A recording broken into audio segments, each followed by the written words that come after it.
Hoy por la mañana platiqué con la ministra de la Suprema Corte de Justicia, Yasmín Esquivel, y es interesante después de la decisión de ayer que usted lo escuche.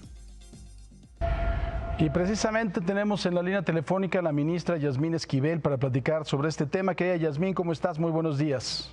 Muy buenos días, Francisco. Muy bien, me da mucho gusto saludarla a usted y a sus televidentes. Igualmente, Yasmín. Pues bueno, responder una insensatez con otra insensatez es lo que dice el ministro Pérez Dayán.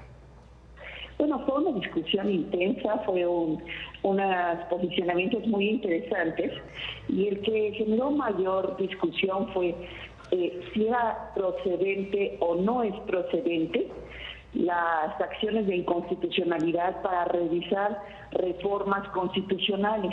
Eso fue el que generó una mayor discusión, toda vez que las posiciones fueron distintas en función de un grupo de ministras y ministros dijeron que sí somos competentes y otro grupo consideramos que no, e inclusive pues los antecedentes de 2016 a la fecha, en aquella ocasión que Morena y Movimiento Ciudadano presentaron una acción de inconstitucionalidad, pues 5 de los integrantes hoy del Pleno dijeron que era improcedente esa acción y le desecharon el asunto.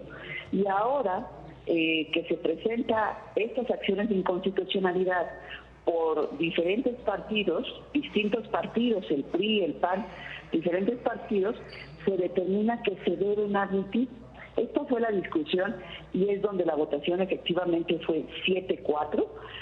Algunos ministros en una nueva reflexión cambiaron de criterio y entonces fueron 7 votos porque sí se podría revisar la Constitución. Y 4 consideramos que no existe ningún artículo de la Constitución que nos permita analizar si la reforma constitucional es inconvencional, es conveniente o es inválida. No hay ningún artículo que nos permita, por eso el ministro Pérez Dayán votó de acuerdo a sus precedentes. Él siempre ha considerado, inclusive en alguna ocasión dijo que él no es quien para arrancarle hojas a la Constitución.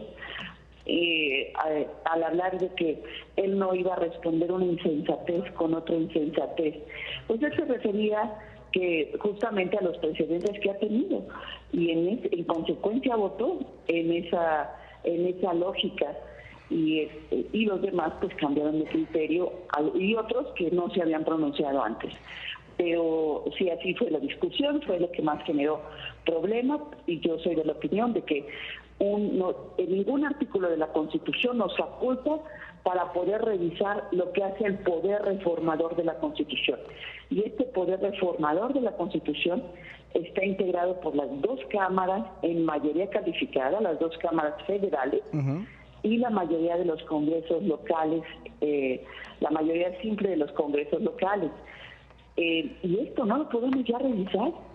Nos puede gustar o no nos puede gustar la Constitución, pero es la Constitución y se debe respetar. Claro, ahora, y nosotros somos garantes de ello. Yasmín, aquí quiero que la gente entienda una cosa. O sea, esto no es un asunto de política. Yo sé que el asunto está muy dividido, que hay mucha división en cuanto a que alguien le va a la 4T, alguien no le va, etcétera. No tiene que ver con política, tiene que ver con una decisión jurídica. Y además de todo, esto no quiere decir que los ministros en particular, ellos o tú en lo particular, Yasmín, estés de acuerdo o no de acuerdo con la reforma al Poder Judicial, que no te lo voy a preguntar porque no lo puedes decir como ministra de la Suprema Corte de Justicia. Pero me gustaría que la gente entienda que esta es una discusión jurídica, ¿no?, que en un momento dado, desgraciadamente, se tornó política al interior de la Corte. Sí, bueno, efectivamente es una discusión jurídica, pero es en un contexto político en donde justamente esta reforma se refiere a la diferente manera de designar a los jueces, magistrados y ministros. Ahora ya no tan solo va a contar todos los antecedentes académicos y su experiencia, sino también tiene que ver con un tema electoral, es decir, todos los abogados y abogadas, por cierto, el día de ayer inició el proceso de inscripción de la convocatoria de todas las abogadas y abogados que deseen inscribirse en esta convocatoria, tendrán que pasar todos los requisitos que establece el comité de evaluación, el examen correspondiente y posteriormente a ello tendrán la posibilidad de ir a la boleta. Yendo a la boleta todavía tienen que ganar las elecciones, ganar para que la población los conozca y pueda votar por ellos. Entonces, toda esta forma de designación que cambia es lo que se pretendía el día de ayer invalidar, pero al no llegar a los 8 votos, fue en ese momento en que se determinó que no llegando a las 8 votos se desestiman las acciones, es decir, como si no se hubieran presentado. Eso significaría el desistimiento de las acciones. Sí. Por otra parte, también comentarle que el otro tema que generó discusión, Francisco, fue si se requieren 8 votos o 6 votos para invalidar una ley, y en este caso la Constitución. Entonces, la discusión fue intensa porque si son 6, pues el grupo de ministras y ministros que consideraron que sí se debe invalidar tenían 7 votos. Claro. Y los que consideramos que no, éramos 4. Entonces, aquí la discusión fue si eran 6 votos u 8. Finalmente se determinó que debieran ser por lo menos 8 votos para invalidar la Constitución, y en ese sentido el grupo de los ministros que dicen que sí se puede analizar la Constitución llegó únicamente a 7, por lo cual no fue posible ya entrar a revisar la validez o invalidez de cada uno de los artículos de la Constitución. Pues, entonces, así está, tenemos reforma al Poder Judicial, continúa esta reforma al Poder Judicial tal como lo determinó el Poder Reformador de la Constitución, y ahorita pues lo más importante después de esta reforma es que los mexicanos tengan una justicia de puertas abiertas y una justicia cercana a la gente. Pues Yasmín Esquivel, ministra de la Suprema Corte de Justicia, te agradezco como siempre, querida Yasmín, buenos días. Francisco, muy buenos días. Gracias. Pues bueno, eso es precisamente lo que me dijo hoy por la mañana la ministra de la Suprema Corte de Justicia, Yasmín Esquivel.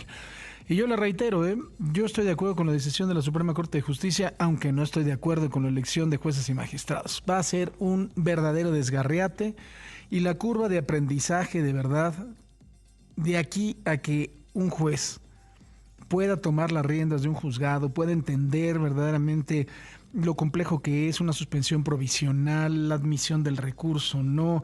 Cuando estemos hablando también de temas de materias tan especializadas como energía, como un concurso mercantil, o sea, quiebra de una empresa totota, créame que van a estar pariendo chayotes, como dicen los clásicos.